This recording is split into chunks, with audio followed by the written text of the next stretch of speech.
السلام علیکم ورحمۃ اللہ وبرکاتہ۔ معلومات کی دنیا میں آپ حضرات کو خوش آمدید کہتا ہوں۔ آج ہم بات کرنے والے ہیں ایک لڑکی کے بارے میں۔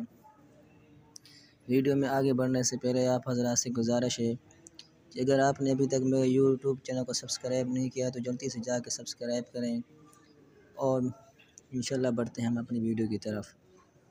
ہندوستان میں ایک نواب کی خوبرو لڑکی فسادات کے دوران ایک مسجد میں پناہ لینے داخل ہوئی تو دیکھا ایک نوجوان طالب علم درس و تدریس میں مشغول ہے۔ بغیر کوئی آہٹ کیے لڑکی چند ساتھ خاموش کھڑی رہی اور پھر طالب علم کے قریب چلی گئی۔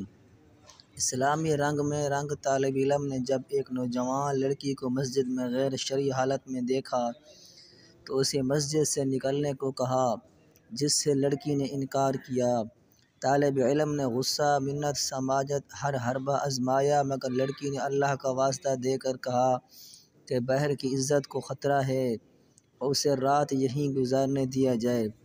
اس پر طالب علم نے کہا کہ ایک شرط پر تم مسجد میں ٹھہر سکتی ہو کہ ایک کونے میں پوری رات خاموش بیٹھی رہو گی اور کسی صورت میرے ساتھ بات نہیں کرو گی۔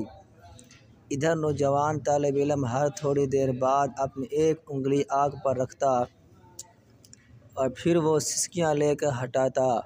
لڑکی رات بھر یہ تماشا دیکھتی رہی مگر کچھ کہنے سے قاصر تھی۔ خدا کر کے صبح ہوئی، لڑکا اذان دینے اٹھا اور لڑکی سے کہا کہ وہ اب مسجد سے نکلے کیونکہ نمازی آنے والے ہوں گے تاکہ کوئی بدگمانی نہ کرے۔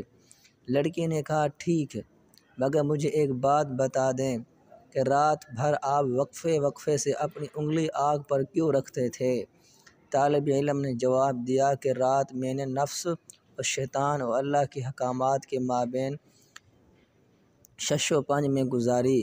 جب کبھی شیطان کا غلبہ ہوتا تو میری خواہش ابھر آتی کہ اکیلی لڑکی ہے، اپنی خواہش کی تکمیل کر لوں، مگر جب دوزخ کا عذاب سامنے آتا تو اپنی انگلی کو آگ پر رکھ کر یہ آزمائش کرتا کہ کیا اس آگ کو میں سہ پاؤں گا، مگر جلد ہی احساس ہو جاتا کہ ایک چھوٹی انگلی تھوڑی سی آگ برداشت نہیں کر سکتی تو جہنم کی آگ میرے پورے جسم کو کیسے بھسم کرے گی۔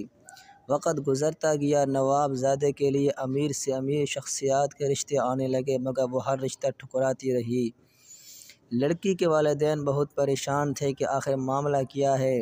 بالآخر لڑکی زبان پر مدعا لے آئی کہ اس کی شادی صرف مذکورہ طالب علم سے کی جائے ورنہ وہ کبھی شادی نہیں کرے گی۔ نتیجہ ایک رات نفس کو قابو رکھ کر وہ غریب طالب علم محل میں چلا گیا۔ اگر ہم پوری زندگی اللہ اس کے رسول کے طور طریقوں پر گزاریں تو خالق کائنات ہمیں جنت کے محلات میں کیا مقام دیں گے۔